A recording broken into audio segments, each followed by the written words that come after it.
algunos conceptos básicos que tienen que rememorar, porque vamos a ver que comprender bien la fisiología es el camino, ¿verdad?, para poder comprender obviamente la parte patológica. Entonces, importante es.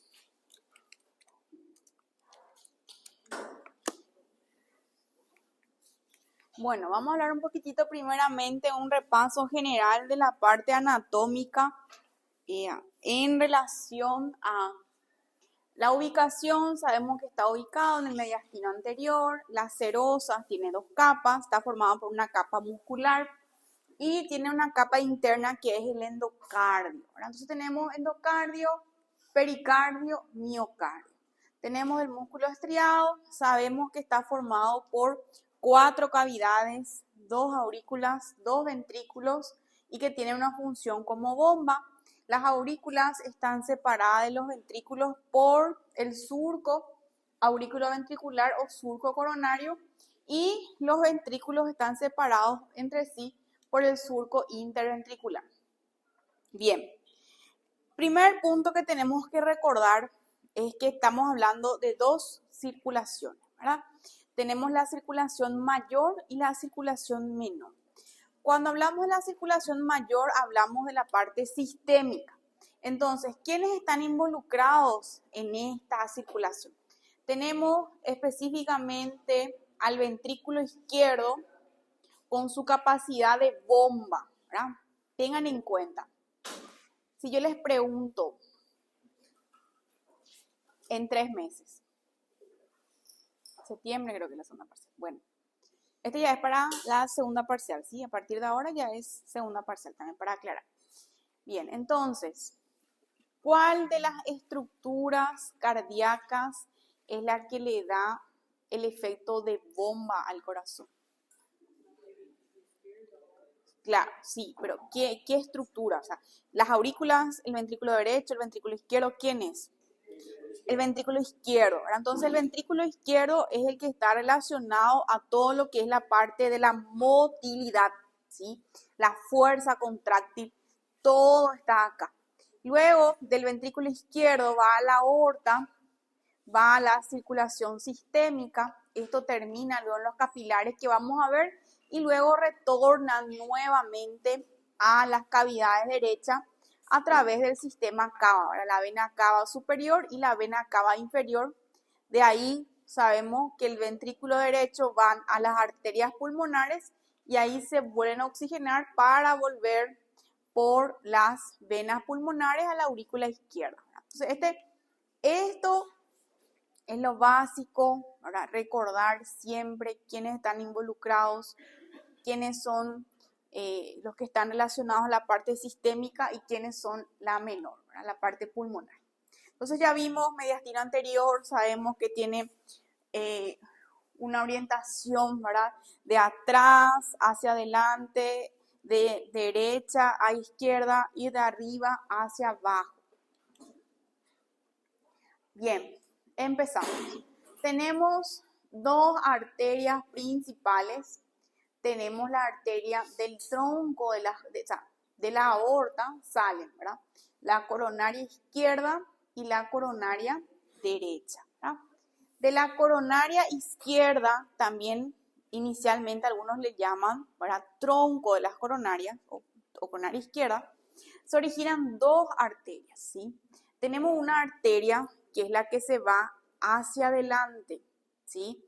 Es la que, como podemos ver acá, transita en todo lo que es la parte anterior del corazón. Eso se llama descendente anterior. Arteria descendente anterior también pueden encontrar en algunos libros interventricular anterior, así. Y luego tenemos la arteria que se va hacia atrás. Como pueden ver acá mismo, en el cateterismo se ve que se va hacia la parte, nosotros decimos la que va hacia la columna, que es la arteria circunfleja. Bien, por otro lado vemos acá la coronaria derecha que atraviesa la parte derecha y va hacia abajo. ¿Qué implicancias médicas tiene conocer la anatomía coronaria toda? Entonces, por ejemplo, si tenemos un paciente, vamos a ver ya las caras, el electro, todo, ¿verdad? Vamos a tener un paciente que hace un evento isquémico, ¿verdad? Y tiene afectada la descendente anterior, acá. Entonces, imagínense ustedes, ¿va a afectar o no va a afectar la parte contráctil del corazón? ¿Sí o no? Sí, totalmente, porque acuérdense, la de A es la que irriga, como pueden ver, principalmente al ventrículo izquierdo. Entonces, es lo que hace que el paciente de tener una fracción de eyección de 50 pase a tener 30, 25, ¿verdad? Porque se obstruye y ahí hay la afectación del miocardio, ¿sí? Lo mismo también pasa con la arteria circunfleja, ¿verdad? Como ustedes pueden ver, es la que se va hacia atrás y hacia arriba y hacia atrás. Entonces solemos decir que la circunfleja es la que está relacionada a la cara lateral alta, ¿sí? Luego tenemos la coronaria derecha. Entonces la coronaria derecha es la parte derecha y también la parte inferior, ¿sí? Luego tenemos las venas, acá tenemos las desembocaduras, en la coronaria mayor, las accesorias, las venas de Tebecio y los nervios, ¿verdad?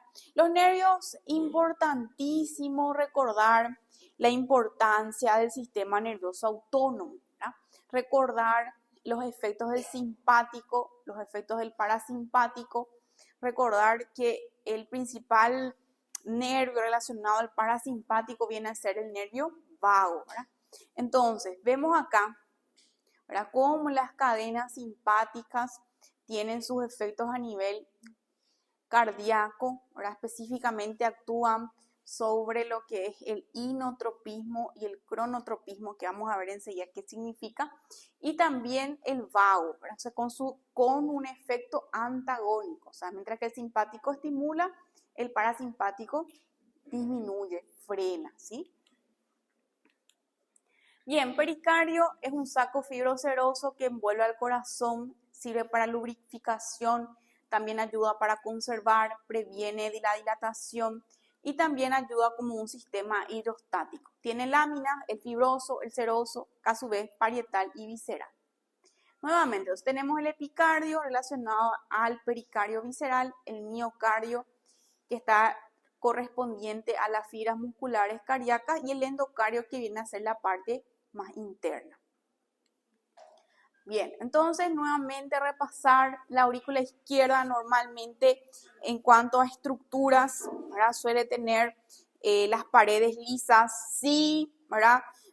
Sabemos que en la parte posterior se encuentran las desembocaduras de las venas pulmonares, ¿verdad? De la parte de la aurícula derecha sí tiene más estructuras anatómicas, hablamos de la pared, que la pared posterior es lisa, luego tenemos los músculos pectíneos en la parte derecha y podemos encontrar los senos venosos de las cavas. Los ventrículos también recordar que están formados por columnas, crestas, tienen los puentes y los músculos papilares también. Recordar también en relación, ¿verdad? Esta imagen es el resumen básicamente de todo, ¿verdad? Entonces vemos que tenemos dos aurículas, dos ventrículos, ven la diferencia anatómica, ¿verdad?, del ventrículo izquierdo para la labor que desempeña. Vemos que tiene una musculatura más desarrollada en comparación al ventrículo derecho, que casi no tiene, ¿verdad? Porque el ventrículo derecho es más bien para la parte, claro, circulación menor, es más para la precarga, es para el retorno venoso, ¿verdad?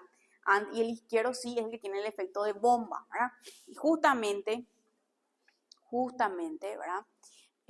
Esto es algo que tenemos que manejar fisiológicamente porque hay enfermedades en las que el ventrículo derecho, ya sea, por ejemplo, si tenemos un VI que está hipokinético, muchas veces el VD, entonces también se vuelve un poco más musculoso para poder tener un poco de efecto de bomba, ¿verdad? O, por ejemplo, si el paciente tiene patologías pulmonares, una hipertensión pulmonar, ahí también el ventrículo derecho entonces puede engrosarse. Pero en condiciones normales tiene que ser de tamaño, consistencia, estructura menor que el izquierdo. Bien, acá también recordar lo que es el tabique interventricular, que tiene dos partes, tiene una porción membranosa y luego la parte muscular. Este tabique interventricular también está principalmente irrigado por la ADA, ¿sí? Entonces también cuadros isquémicos donde hay afectación de la ADA, vamos a tener también, pueden haber afectaciones del septum. Bien, nuevamente el repaso de lo que ya habíamos hablado recién, la coronaria derecha, seno venoso, ¿verdad? Acá interesante ver que la arteria coronaria derecha da la arteria del cono, la rama marginal y la interventricular posterior, que es la que se va hacia atrás, ¿sí? Y la coronaria izquierda, ¿verdad? Como mencioné, tenemos dos ramas, la VA o interventricular anterior y la circunfleja, que es la que va hacia atrás. Esto es muy importante para manejar, recordar, porque vamos a ver en unos días cuando veamos el electrocardiograma, entonces las relaciones de los hallazgos en las derivaciones para poder tener en cuenta qué arteria puede estar involucrada, ¿verdad? Entonces sabemos, ¿para qué es esto? ¿Y por qué para qué me sirve, doctora, saber la arteria? Sirve de todo. Ya sabemos el pronóstico. O sea, imagínense, como ustedes pueden ver acá, todo lo que implica un infarto de la ADA, ¿verdad? Es la gravedad y más todavía si es tronco, peor todavía. O sea, estamos hablando de un paciente con un riesgo altísimo, tiene un alto riesgo de muerte súbita, entonces implica, ¿verdad? Implica también un tratamiento más, no que los otros no sean, ¿verdad? Pero obviamente el pronóstico es más severo, ¿verdad? También lo mismo pasa, no les quiero echar de menos, pero también la coronaria derecha es muy, pero muy peligrosa. ¿Por qué? Les voy a decir por qué. Imagínense ustedes, ya estamos, yo les digo ya si le meto fisiopato, así para que tenga sentido, si no pues todo muy fisiología, ¿no? O sea, le meto algo normal y patológico, ¿verdad? Fisiopato ya. Bueno, entonces, ¿quién le da quién le da el efecto bomba? BI, muy bien, muy bien. El BI está irrigado por quién? Principalmente. Por la por la DA coronaria izquierda. Ok, bien. Entonces, ¿qué pasa? ¿Qué pasa si el paciente tiene un infarto de la coronaria derecha, del ventrículo derecho? Claro, entonces, ¿por qué es más complejo? Porque acuérdense, está afectado, ¿qué ventrículo? ¿El derecho o izquierdo? El derecho, ¿verdad? Entonces, ¿qué pasa? Sabemos que el ventrículo izquierdo, por ejemplo, si hay alguna patología, le podemos dar inotrópicos, drogas, para ayudar a la musculatura. En cambio, el BD no. El BD no. Claro, le das a la droga al BI, pero el BD, si tu ventrículo derecho llega, nosotros le decimos claudicar. Claudicar quiere decir que llega a fallar. Si tu ventrículo derecho llega a fallar, entonces no tenemos un efecto directo, porque los inotrópicos son sobre el BI, ¿me entiendes? Entonces, por eso es que normalmente los infartos del ventrículo derecho sí, tienen que ser manejados, hay que tener cuidado con ciertas drogas, porque por ejemplo, no se recomienda utilizar vasodilatadores, porque ya tenés lo afectado tu precarga, exacto, y te va a bajar más tu precarga y es lo que va a hipotensar. O sea, por eso le digo, no es lo mismo el manejo mismo, ¿verdad? Pues generalmente los pacientes que tienen dolor si son infartos de cara inferior, se sugiere hacer morfina antes que nitrato por ese efecto, ¿verdad? Entonces, por eso les digo, entonces le meto fisiopato, ¿verdad? Entonces es importante, ¿verdad? conocer la anatomía normal, obviamente, y a partir de ahí para comprender qué fenómenos patológicos son los que están ocurriendo. Entonces vamos a repasar todos esos conceptos de ciclo cardíaco, precara, todas esas cosas y van a ver, ¿verdad?, la importancia de manejar esta nomenclatura.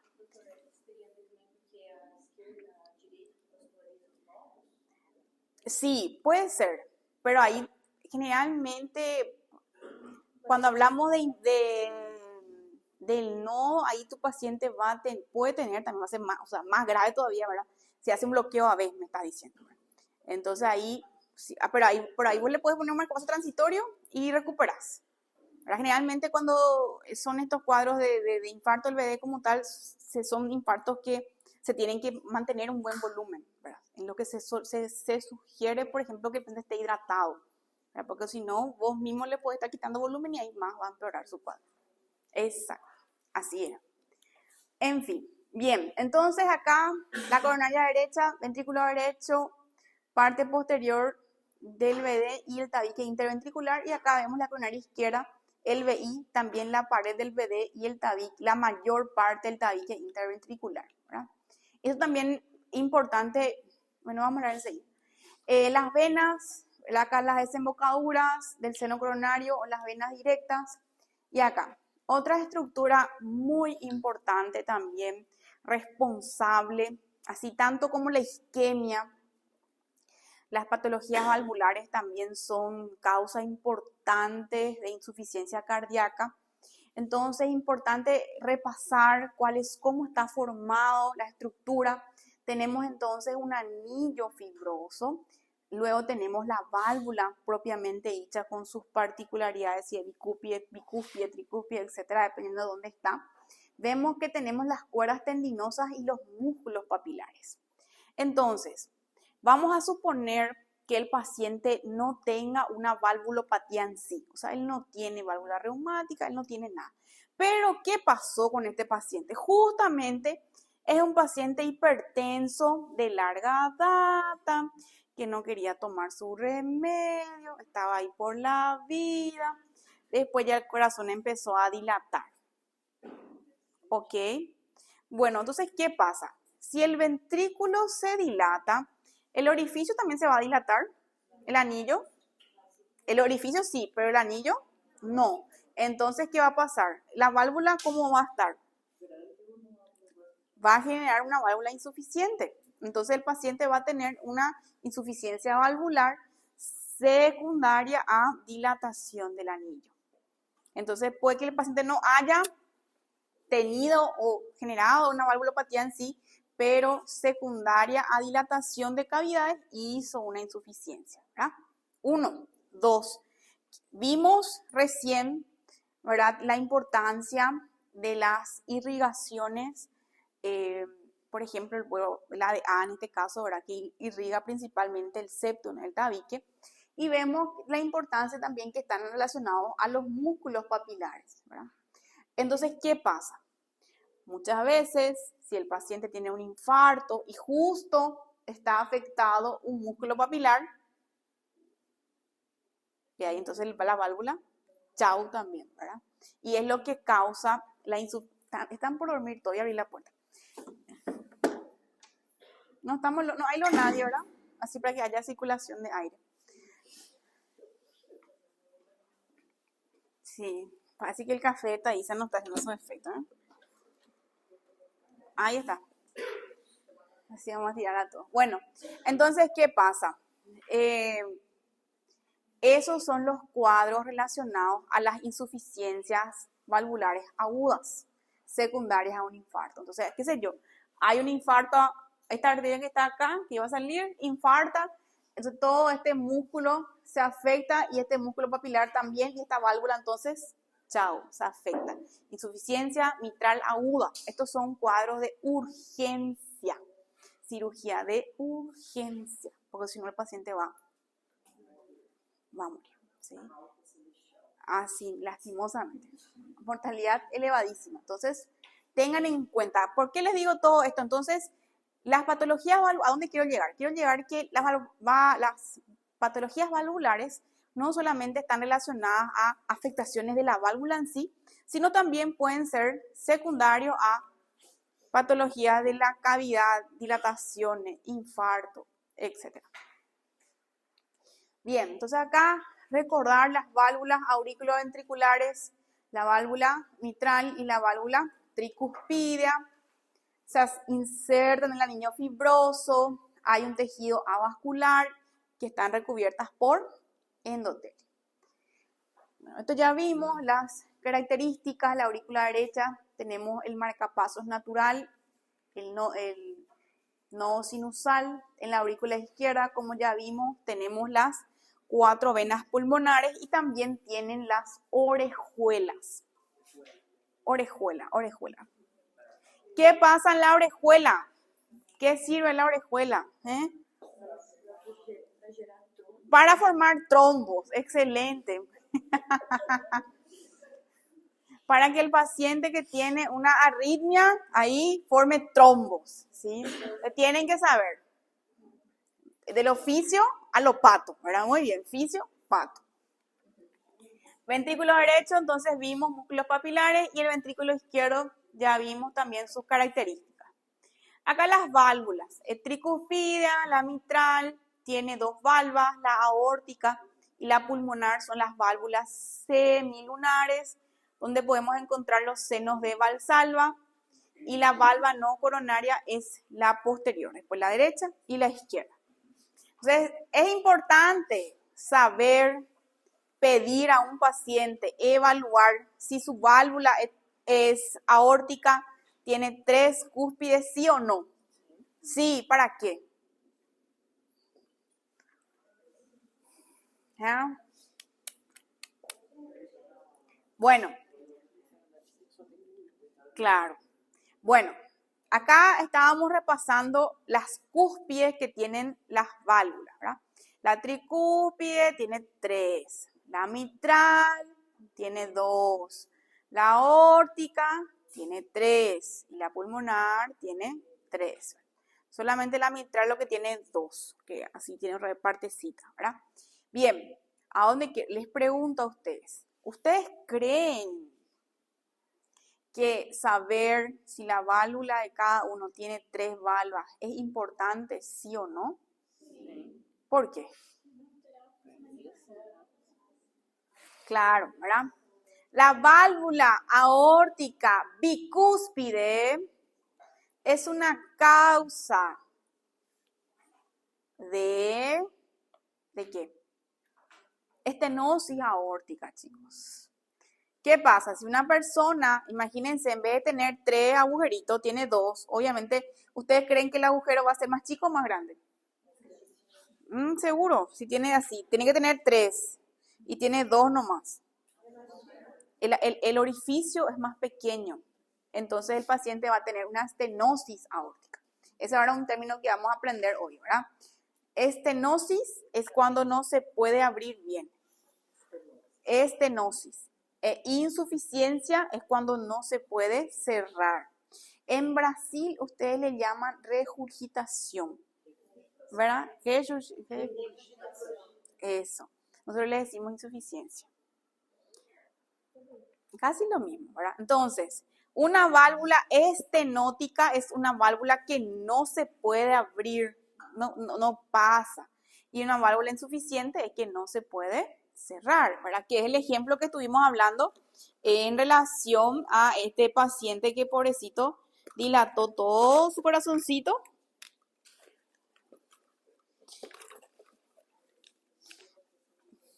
Sí. No, hoy le voy a contar un caso que hoy me enteré.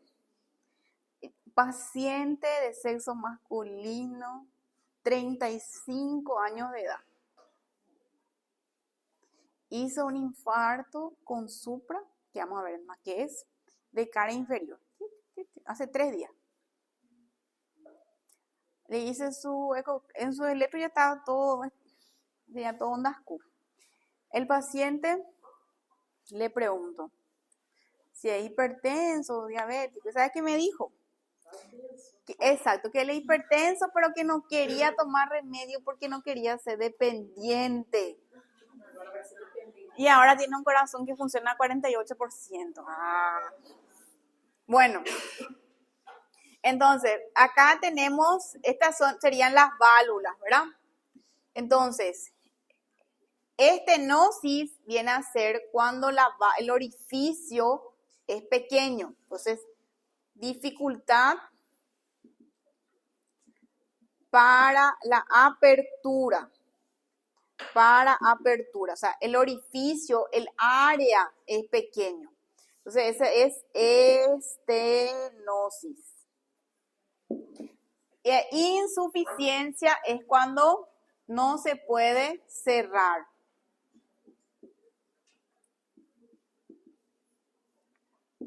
Entonces, acá en el caso del VI que está dilatado, entonces no se va a poder cerrar. Entonces, en este caso, las personas que padecen de la válvula bicúspide, que la cúspide es más, dos nomás tienen, el orificio es más pequeño, entonces tienen más predisposición de tener estenosis aórtica. ¿Sí?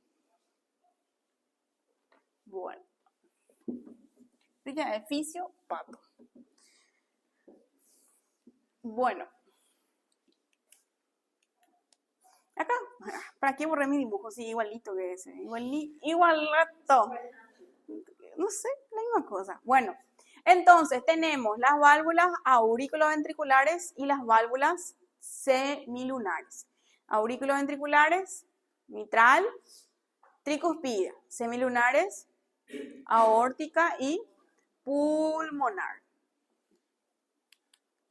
Las arterias coronarias ya vimos, ¿verdad? La importancia. Acá estamos en un tema interesantísimo. Bueno, entonces ya vimos toda la parte anatómica, cómo están formados, 4 cavidades, 2 aurículas, 2 ventrículos, bomba, etc.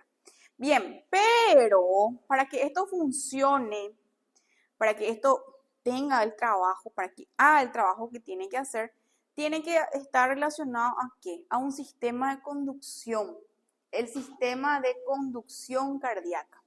¿Quién es el que encabeza el sistema de conducción? ¿Quién es el responsable? El marcapaso, el nodo sinusal. Ahí se inicia el potencial de acción y luego se transmite. Entonces, este tiene la capacidad de formar espontáneamente en condiciones fisiológicas, luego va a ambas aurículas, se detiene, hay una cierta pausa al llegar al nodo AB y luego pasa nuevamente ya a la parte ventricular. Entonces tenemos nodo sinusal, tractos internodales, nodo auriculoventricular, luego tenemos el haz, ¿verdad? Exactamente, las de His, su rama derecha, rama izquierda, fibra de Purkinje. Muy bien. Ustedes ya vieron todo, ustedes saben todo ya.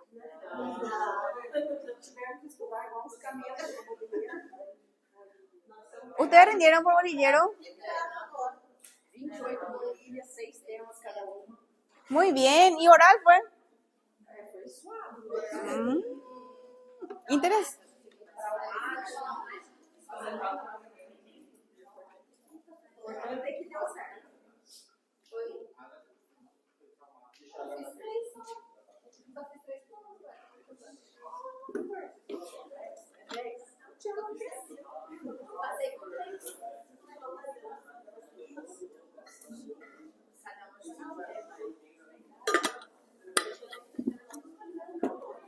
Bueno, continuando.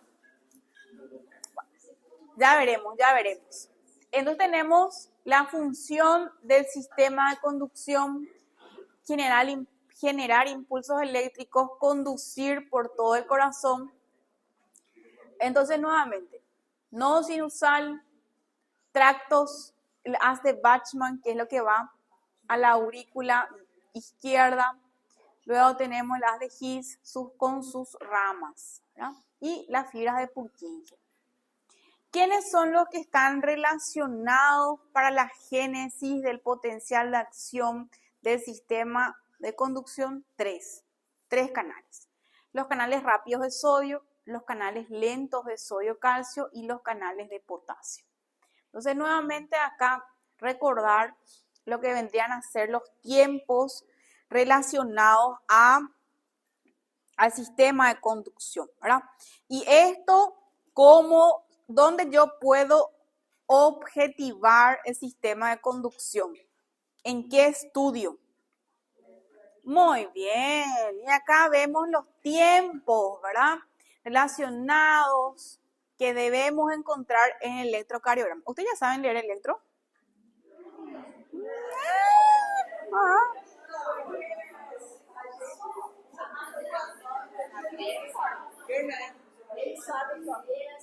Sí, ya saben. Vale, vamos a ver entonces, ya veremos. Bien, entonces el nodo AB está ubicado ya en la aurícula derecha, conducción, se transmiten por las uniones hendidura. Acá vemos las fibras de Purkinje, son las fibras grandes, se transmiten hasta 4 metros por segundo y también todo el potencial de acción que se genera. Entonces, en las fibras del nodo sinusal van transmitiéndose a lo largo del sistema de conducción y estas, una vez que llegan a las fibras de Purkinje, también se transmiten a toda la musculatura mediante las uniones de hendidura. O sea, acá tenemos los tiempos relacionados.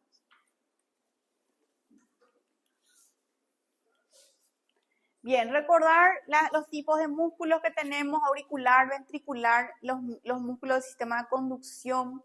Acá tenemos la ultraestructura, los cardiomiocitos, el tejido conectivo relacionado y cuáles son las características del corazón.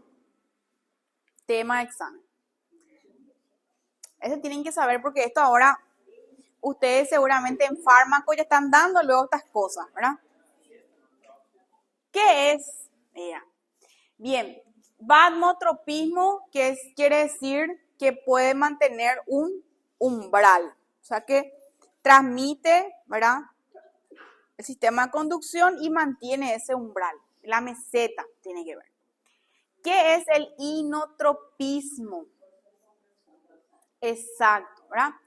Inotropismo tiene que ver con la fuerza de contracción. Entonces, por ejemplo, si tenemos una droga que dice efecto inotrópico positivo, ¿qué quiere decir? Que hace que el corazón se contraiga mejor, ¿verdad?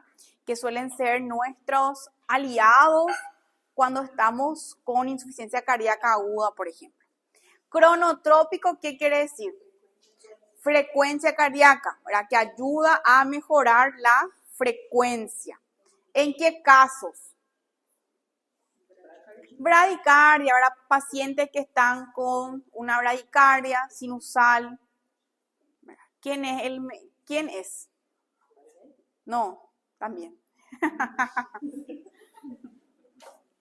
¿Qué droga son cronotrópicos positivos? Puede ser. Puede ser adrenalina, otro. Nora. Después. Atropina, ¿verdad? Atropina y ¿qué dice? Dioxina, lo contrario. Dioxina es peligroso, sí, al contrario. ¿Quién es?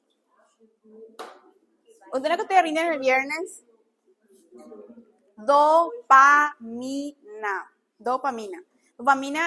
Ustedes saben que la dopamina, no sé si hasta ahora se estudia así, tiene 3 efectos, dependiendo de la dosis. ¿Ustedes rinden cario ahora en fármaco, me dijeron, verdad? ¿O no? Tranquilos. Bueno, pero la dopamina, chicos, es lo que se usa para pacientes con bradiarritmias. Bien, el dromotropismo para la conducción y el lucitropismo para la relajación. Entonces, ¿cuáles son los efectos netos que observamos cuando se activan los sistemas? Cuando hay el simpático, aumenta la frecuencia cardíaca, aumenta la fuerza de contracción.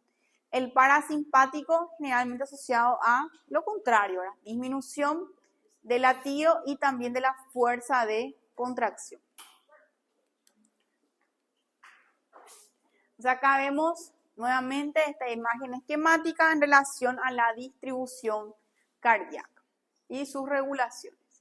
Acá vemos las características histológicas de los vasos, la contracción cardíaca está relacionada a los discos intercalares que van pasándose mediante sus uniones, que el corazón trabaja por sincitios, hay un sincitio auricular, hay un sincitio ventricular, y esto se va transmitiendo a través del sistema de conducción. El potencial de acción cardíaco, ¿verdad? Inicialmente está en menos 90 y luego se transmite, tiene una particularidad a diferencia del esquelético y del nervioso, que hay una meseta que dura 0,2 segundos.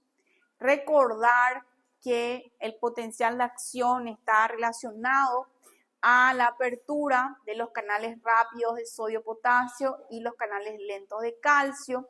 Luego hay una disminución de la permeabilidad al potasio y ahí vamos a ver en el cuadrito, ¿verdad? Entonces tenemos inicialmente, ¿verdad?, nuestra membrana en reposo, se abren los canales rápidos de sodio-potasio y lentos de calcio, se genera el potencial de acción, luego llevamos aumentando la permeabilidad, ¿verdad?, para formar la meseta y por último la repolarización.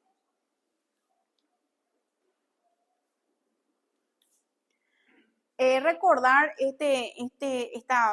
estos conceptos, ¿verdad? Porque acá es donde actúan principalmente los antiarrítmicos, ¿sí?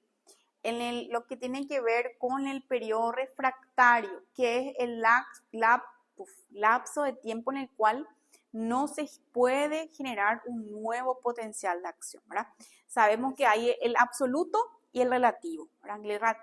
En donde el relativo, dependiendo del estímulo, puede generar. Bueno, entonces, ¿qué pasa? Acuérdense, un latido, un potencial de acción, un latido, un potencial de acción, un latido, bueno. ¿Qué pasa? Cuando hay arritmias, ¿verdad?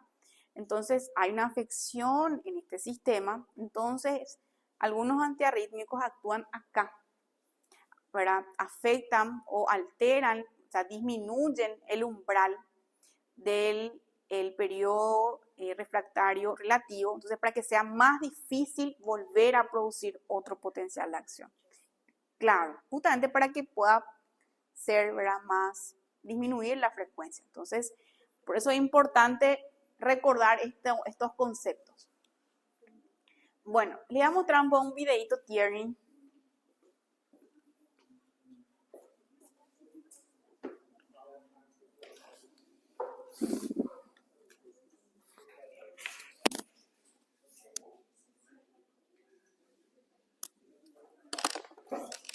Apagan bota, Isa. Hay un latiguito, se genera un potencial de acción, se transmite por el sistema de conducción y ahí se bombea el corazón, ¿verdad? Bien, entonces cada ciclo, como vimos recién, es iniciado en el nodo sinusal. Y cuando hablamos de relajación es diástole y contracción es sístole, ¿verdad? Hasta ahí todo bien. Entonces ya vimos los retrasos. Acá, este punto es interesante recordar en relación al efecto de la contracción auricular. Se habla de un pequeño efecto contráctil de las aurículas, ¿verdad? Pero más bien es como si fuera una bomba de cebado. O sea, es para terminar nada más de pasar la sangre que está en las aurículas a los ventrículos, ¿verdad? En condiciones normales no tiene tanta implicancia clínica. ¿Cuándo tiene implicancia clínica? En condiciones patológicas, ¿verdad? Justamente como estuvimos viendo recién en el caso que haya una obstrucción, una estenosis mitral, por ejemplo, en donde la sangre encuentra un obstáculo para ir a los ventrículos, entonces ahí la contracción auricular sí tiene que ser un poco más marcada, entonces es patológico. Lo normal es 20% y como les dije es ínfimo. Bien, seguidamente tenemos el ciclo cardíaco. Para poder comprender el ciclo cardíaco, vamos a irnos a un gráfico muy interesantón que tenemos acá, que es la curva presión-volumen. ¿Ya escucharon hablar de este?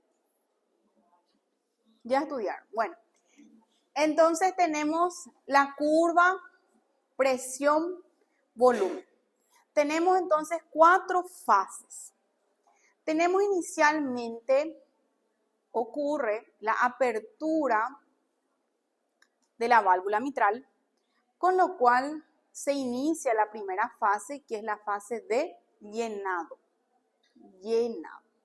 En esta fase, como ustedes pueden ver, ¿qué podemos ver?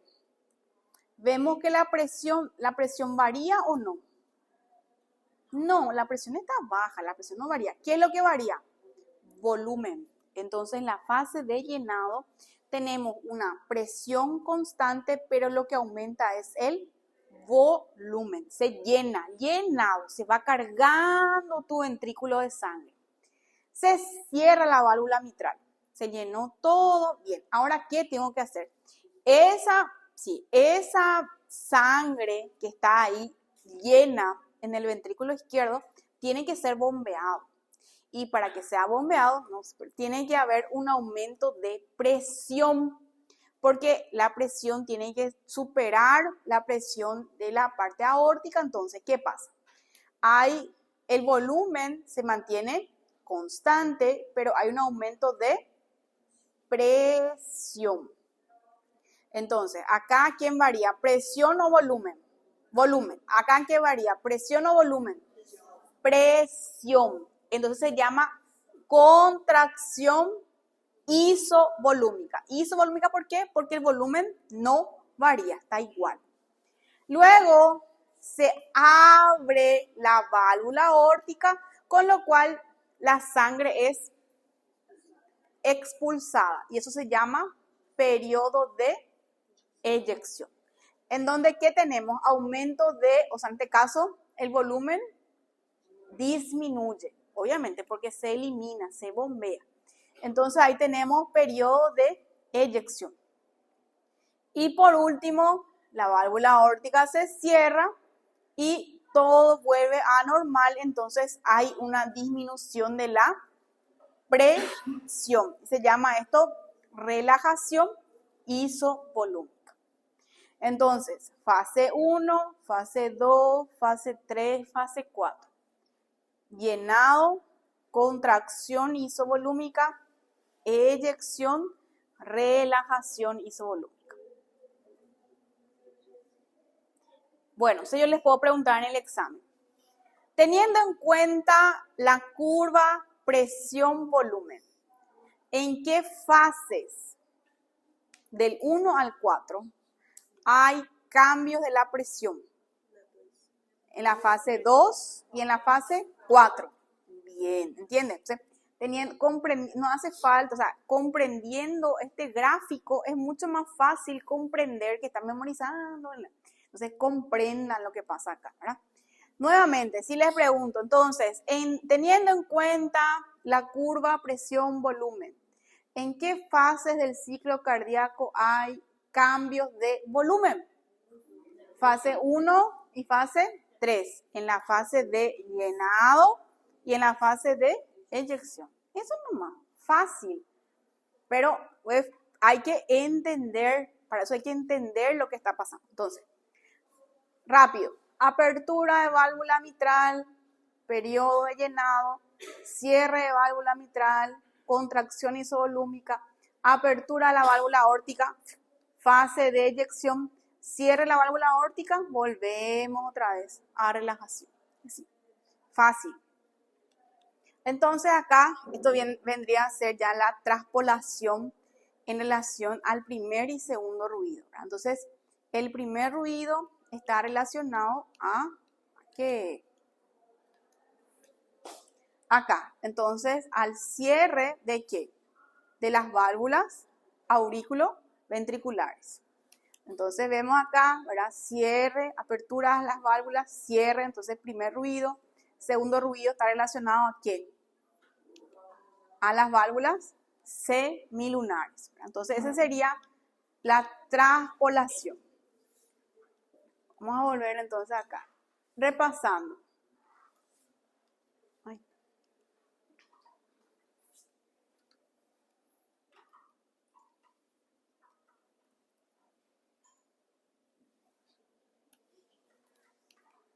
Entonces vemos, tenemos una fase llenado, la contracción auricular y volumen telesistólico y acá empieza, ¿verdad? Luego tenemos la fracción de eyección, esto vamos a ver después cómo se forma. Contracción isovolúmica y la fase eyectiva y luego la relajación isovolúmica. Esto ya vi, esto tienen que saber bien luego. Entonces el ciclo cardíaco, tenemos entonces la diástole, la relajación, después, esto por ejemplo chicos está mal. Bueno, el dibujo, ven que el BD es más grande que el BI, ¿ven? Esto ya es, este es un BD con hipertensión pulmonar, parece, ¿eh? Un BD dilatado, bueno, ¿ven? Bueno, empezamos. Entonces tenemos la diástole, la sístole auricular, ¿verdad? Ese 20% a más. Ahí ocurre, ¿verdad? Se van cargando tu VI, se cierran las válvulas auriculoventriculares, primer ruido cardíaco. Luego tenemos, ¿verdad? Se vuelve a inyectar el cierre de las válvulas semilunares, entonces el segundo ruido cardíaco. Entonces, primer ruido cardíaco, cierre de las válvulas AB. Segundo ruido cardíaco, cierre de las válvulas semilunares, aórtica y pulmonar. Si yo quiero escuchar entonces, si yo quiero escuchar suena muy feo, auscultar patologías entonces de las válvulas AB, voy a escuchar mejor en el primer ruido. Y si quiero escuchar patologías de la aórtica o de la pulmonar, en el segundo ruido. Ahora entramos en un tema que me encanta. Bueno, atiendan bien y con esto vamos a terminar. Bueno, ya vimos cómo está formado, ya vimos lo que es el ciclo cardíaco, para qué sirve, etcétera, etcétera. Bien, yo quiero medir, yo quiero saber cómo funciona ese ventrículo. Entonces se utiliza un término que es el volumen sistólico. ¿Y qué es lo que es el volumen sistólico? El volumen sistólico tiene que ver con la cantidad de sangre que se bombea. ¿De qué depende, tema de examen, de qué depende el volumen sistólico? Claro, tres cosas, de la precarga, de la poscarga y de la contractilidad del corazón. ¿Qué quiere decir eso? Por ejemplo, si la precarga es baja, entiéndase, si la sangre que llega al corazón es poca, el bombeo, el porcentaje que se inyecta, ¿va a ser bajo o va a estar bien? Bajo. Entonces, afecta la precarga. La poscarga tiene que ver con la sangre que se bombea, que sale del corazón. Entonces, por ejemplo, si el paciente tiene una obstrucción, una estenosis aórtica, entonces que va a hacer que impida que la sangre pueda ser bombeada, entonces la poscarga va a verse afectada. Entonces vamos a suponer en términos para ser simple, llega 500 ml a la precarga, pero en la aorta hay una obstrucción y solo sale 300. Entonces de esa manera la poscarga afecta el volumen sistólico. ¿Estamos hasta ahí? Sí. Tercer punto, contractilidad.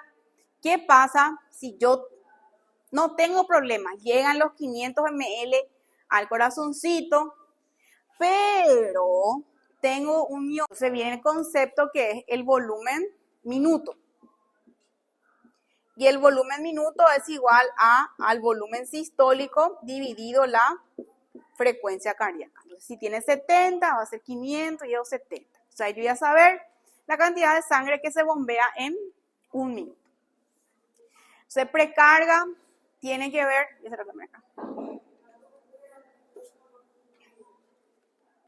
La precarga entonces tiene que ver, ¿verdad?, con toda la cantidad, la longitud al final de la diástole, toda la sangre que llega, ¿verdad?, al corazón. Entonces la precarga, tensión pasiva, volumen diastólico y está relacionado al retorno de toda la sangre que va llegando al corazón. Eso es precarga. Postcarga es la tensión con la que se contrae, o sea, principalmente está relacionado a la presión y también al espesor de la pared ventricular, lo que sale. Y ahí vemos nuevamente, ¿verdad?, en algunos casos patológicos donde puede verse afectado el ciclo cardíaco. Y la contractilidad, la capacidad de acortarse y de generar la fuerza. Y con todo esto se generan un nuevo concepto, ¿verdad?, que tiene que ver, ¿verdad?, con la ley de Starling, que es la capacidad del corazón de contraerse en relación a su volumen. O sea, hasta mayor volumen, obviamente va a necesitar mayor fuerza de contracción para poder bombear. Y ahí vemos al gasto cardíaco y cómo está relacionado al volumen. Entonces el cuerpo va a responder. Obviamente, si tiene que bombear 700 ml, va a tener que hacer más fuerza para poder bombear ese 700 ml, ¿verdad?, hasta que tolere, ¿verdad? Entonces la poscarga, la contractilidad y la frecuencia cardíaca sabemos que está relacionado principalmente en relación al autónomo, ¿verdad?, al simpático y al parasimpático. Y esta hemodinámica, o sea, todo este flujo está relacionado a eso, ¿verdad?, al gasto cardíaco, la resistencia y la diferencia de presión. Y por último, ¿verdad?, me gustaría tener en cuenta este concepto que es el gasto cardíaco. Entonces yo quiero saber la cantidad de sangre total que ese organismo está bombeando, cuánto es su gasto cardíaco. Entonces va a ser el volumen sistólico por la frecuencia cardíaca. Entonces eso es gasto cardíaco. Normalmente tiene que ser 5 litros por minuto en promedio. Entonces gasto cardíaco, volumen sistólico por frecuencia cardíaca. Volumen minuto es volumen sistólico dividido frecuencia cardíaca. Esto tienen que saber, ¿sí? Vayan repasando. Y las resistencias básicamente están relacionadas al calibre del vaso y el gradiente de presión también está relacionado a los calibres y las resistencias que cada uno van a estar manejando principalmente. Y ahí vemos, ¿verdad?, cómo conforme van disminuyendo su calibre, estos van a ir, o sea, van pasando, ¿verdad?, de mayor a menor, van disminuyendo su calibre, pero sí van a tener mayor cantidad de área que vamos a ir viendo mañana. Yo creo que esto ya da. Bueno, hasta aquí. Suficiente. Continuar con la parte de generalidades del corazón. Tengan en cuenta repasar después de que rindan todo, cuando estén tranquilitos, vuelvan a rever principalmente lo que es relacionado al ciclo cardíaco, ¿verdad? Cuando hay cambios de volumen, periodo de llenado, contracción isovolúmica, todo eso, tengan en cuenta. Así también revean, ¿verdad?, recuerden lo que habíamos hablado en relación a la precarga, ¿verdad? Tiene que ver con todo lo que llega al corazón. La poscarga viene a ser todo el volumen, la tensión relacionada a la eyección, poscarga y la contractilidad. Bien, ahora vamos a hablar de algunos conceptos básicos que tienen que ver ya con la dinámica circulatoria. Entonces, esta velocidad casi siempre controla la precisión, o sea, obviamente la velocidad del flujo va a depender de la necesidad de la circulación de ese tejido. Y obviamente esto está relacionado al gasto cardíaco, o sea, si nosotros tenemos un gasto cardíaco disminuido, en otras palabras, en términos prácticos, un paciente que tiene una fracción de eyección disminuida, entonces obviamente la perfusión de los tejidos va a verse afectado y esto va a priorizar principalmente los órganos nobles, ¿verdad? Entonces es ahí que el paciente va a tener, por ejemplo, extremidades frías, ¿verdad? Cianosis, puede llegar inclusive ya, si llega a afectar los órganos nobles, mareos, cefaleas, ¿verdad? Si hay una disminución importante del flujo, también puede haber ya afectar la circulación renal y producir un síndrome cardiorrenal ya con disminución de la orina. La presión arterial generalmente se controla independientemente a través del flujo sanguíneo local o mediante el control del gasto cardíaco. Entonces, ¿cómo se llama lo que estudia la relación de la circulación? Se llama hemodinámica. Y este flujo sanguíneo, ¿verdad?, va siendo impulsado a través del corazón y conforme va atravesando las estructuras, o sea, se va ramificando, ¿verdad?, de la aorta a todas las arterias hasta llegar a los capilares, estos van a tener resistencias distintas, o sea, obviamente no va a ser lo mismo la resistencia que vamos a encontrar a nivel de la aorta, ya comparado a la resistencia que vamos a tener a nivel de los capilares. Entonces, recordar dos conceptos básicos en relación a circulación. Primero, que es estacionario, o sea, que es constante, no es pulsátil. Y como vimos en relación a esta imagen, acá, ¿verdad?, vemos que se maneja como un tubo, ¿verdad?, como un circuito constante. Entonces, esta premisa tener en cuenta también. Bien, entonces la presión sanguínea, esto vamos a estar viendo en las clases siguientes, viene a ser, corresponde a la diferencia de presión entre dos puntos. El corazón viene a ser el punto de partida o el principal generador de presión y esta se mantiene mediante una diferencia de presión entre la aorta y la vena cava. Tenemos una presión de empuje que tiene que ver con la diferencia axial y tenemos una presión transmural que es relacionada a la presión radial, intravascular y tisular, en donde sí, esta puede tener variaciones dependiendo del radio, ¿verdad?, del radio, del diámetro, y está relacionado a la resistencia de ese vaso. Y la presión hidrostática es la que aparece cuando el paciente se encuentra de pie, ¿verdad?, no cuando está acostado. Esta presión hidrostática, como podemos ver, como sabemos, es la que está relacionada a la gravedad. Y existen situaciones patológicas en las cuales, ¿verdad?, una persona puede llegar a tener clínica relacionada al cambio de posición. Este no me gusta que salga.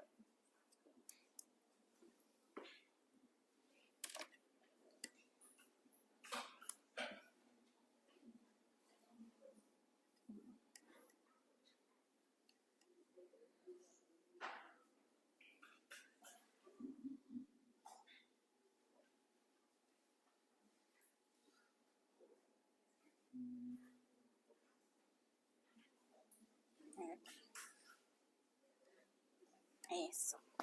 Ay.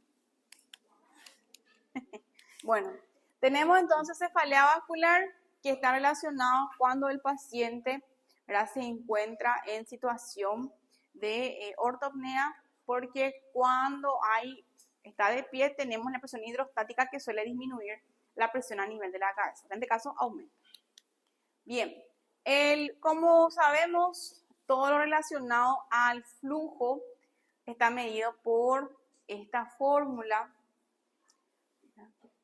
que es lo que también ocurre en todos los vasos. Esto está relacionado a los principios de la física,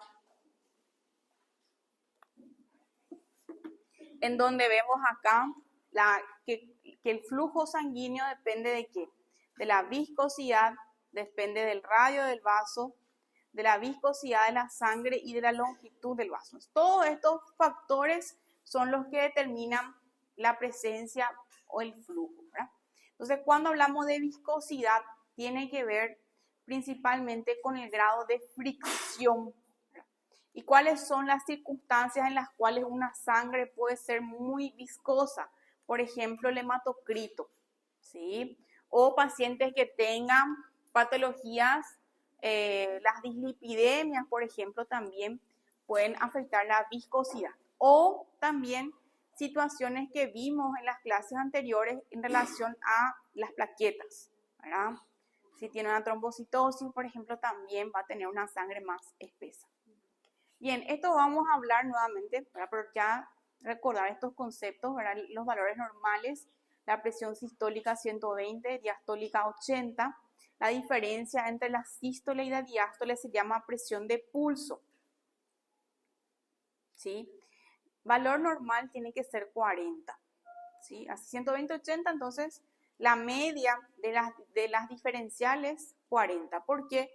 Porque vamos a ver que hay condiciones patológicas que cuando están muy cercanas, eso también no es bueno, ¿verdad? Porque afecta específicamente la perfusión y también si hay variaciones muy altas.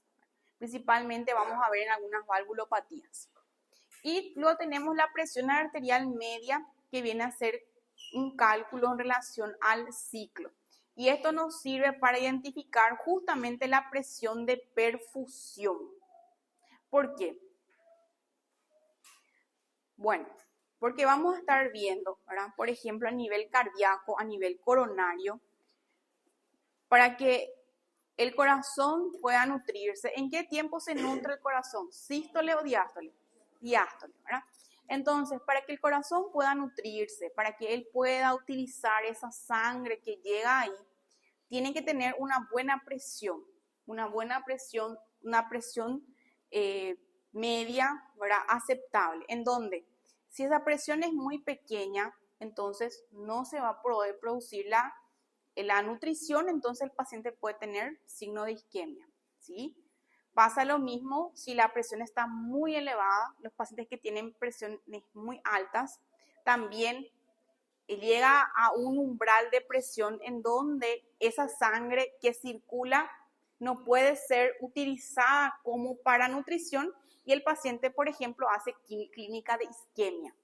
¿Por qué? Porque la sangre que está ahí, por la presión que maneja, no puede utilizar, no puede pasar, ¿verdad? A nivel de la circulación coronaria. Entonces, por eso es importante tener una buena presión media, que es justamente perfusión. Bueno, esto vamos a repasar todito otra vez, para la toma de presión, la técnica. Ustedes ya hicieron todo esto, me imagino, ¿sí? Bueno, vamos a repasar. Le voy a estar avisando para que traigan sus esfingos. Bien, ¿qué podemos hablar de las arterias y venas? Están relacionados de la circulación sistémica como también la microcirculación y esto conforme va pasando, ¿verdad? Esto va a ir disminuyendo de calibre y la sangre retorna a través del sistema venoso. Entonces, el vaso típico va a ir arborizándose, ¿verdad? Por ejemplo, la aorta, 1,1 centímetro, llegando hasta 3 milímetros en los capilares más pequeños. Y el área de sección transversal va a ir disminuyendo, obviamente, a la parte más distal. Y acá, en cuanto al área, ¿verdad? Esto, conforme más se van ramificando, mayor área circulatoria esta va a ir teniendo. Entonces acá, por ejemplo, en relación a la velocidad también va a variar. Obviamente la velocidad va a ser menor en la parte de las vénulas postcapilares en comparación a lo que vendría a ser en la aorta. Y ahí vemos los diferenciales, ¿verdad? En relación a los vasos de acuerdo a su calibre. Y acá nuevamente, ¿verdad? Los parámetros de acuerdo a conforme van arborizándose y van disminuyendo de calibre. El mismo esquema. Y esto también, como vimos en relación al vaso, ¿verdad? el radio obviamente también va a afectar. Obviamente la presión a nivel de los capilares tiene que ser menor por las características histológicas mismas que estas tienen, ¿verdad? En relación a su ultraestructura. Tal es así, por ejemplo, ¿verdad? En condiciones patológicas, en un paciente que tiene una hipertensión de larga data, paciente en una presión alta no controlada, entonces esa presión alta va a llegar a nivel de los capilares y recuerden, estas estructuras no están preparadas histológicamente para esa presión, entonces son los que ocurren los cambios histopatológicos, ¿verdad? Y uno de ellos es a nivel renal, que es la glomerulosclerosis. O sea, acuérdense, ¿verdad? Todos los vasitos más pequeños ya sirven para nutrición, difusión, ¿verdad? Principalmente. Entonces, ¿qué pasa? Cuando hay una presión muy elevada, esos vasitos pequeños, entonces sufren daño, se afectan y se esclerosan. Entonces, obviamente, esa función que tenía ahí ya no va a ocurrir y tienen daño renal, ¿verdad? Y esa es la fisiopatología por la cual pacientes que tienen presión alta van a falla renal. Sí. Yo considero, la verdad que todas las causas son tristes, ¿verdad? Pero imagínense una patología totalmente prevenible, tratable, ir a diálisis, por ejemplo. Triste, ¿verdad? Entonces, vuelvo a insistir, estos conceptos de cardiología al menos, la verdad que todo lo que hablamos en fisiopato son conceptos básicos que como médicos tenemos que manejar, independientemente de la especialidad que elijan, presión alta, hipertensión, sí o sí tienen que manejar, o por lo menos orientar al paciente. Entonces, por las implicancias clínicas que conlleva. Como le dije ayer, este paciente que 35 años hizo supra, porque no quería tomar su remedio. Qué escape. Bien, entonces acá en relación al calibre de la aorta, ¿verdad? Las arterias medias, las arteriolas, los capilares. Y acá ya justamente en relación a lo que estábamos hablando, las características histológicas teniendo en cuenta la función que desempeña. Entonces recuerden, la aorta es el vaso más importante, más grande del cuerpo, puede llegar a manejar altas presiones, entonces tienen ya en su ultraestructura las fibras elásticas que le brindan mayor elasticidad.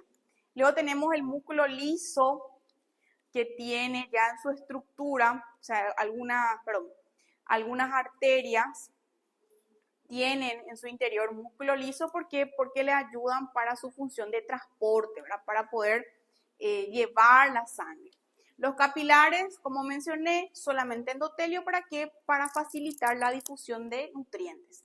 Y en cuanto a las venas, son las que tienen mayor capacitancia para poder almacenar volumen, ¿verdad? Es ese volumen que se utiliza, ¿verdad? Por ejemplo, cuando un paciente tiene una situación de pérdida de sangre, mejor dicho, una pérdida de líquido, entonces esas venas se contraen así para poder favorecer, para poder mantener la homeostasis, la hemodinámica, ¿verdad? Entonces las venas normalmente en comparación a las arterias manejan menos presiones y, como mencioné, mayor distensibilidad que les brindan las fibras de colágeno. Las arterias, más presiones, mayor presión tiene mayor volumen, pero como mencioné se puede romper y son elásticas. Y acá esto viene a ser una imagen esquemática, ¿verdad? En relación a los vasos de resistencia que son los que ayudan para la circulación sanguínea. Y acá un ejemplo, ¿verdad? En relación al hematocrito, en relación cuando hay un aumento de la viscosidad. Y otro punto también muy importante que tenemos que tener en cuenta para evaluar la circulación es el envejecimiento. ¿Qué es lo que pasa con el envejecimiento? Afecta la elasticidad. entonces esa arteria se queda más dura, más resistente. Por eso es que la edad es un factor no modificable, un factor de riesgo no modificable para la presión alta. Porque independientemente al estilo de vida que vos tengas, si vos sos súper sano, no tenés factores de riesgo, pero estás envejeciendo, ese ya es un factor de riesgo porque con los años la arteria se está volviendo más dura. Entonces, fisiológicamente tenemos que saber eso, ¿verdad? Por eso en los pacientes mayores tenemos que tener más cuidado, más control de este punto. Bien, eso es todo.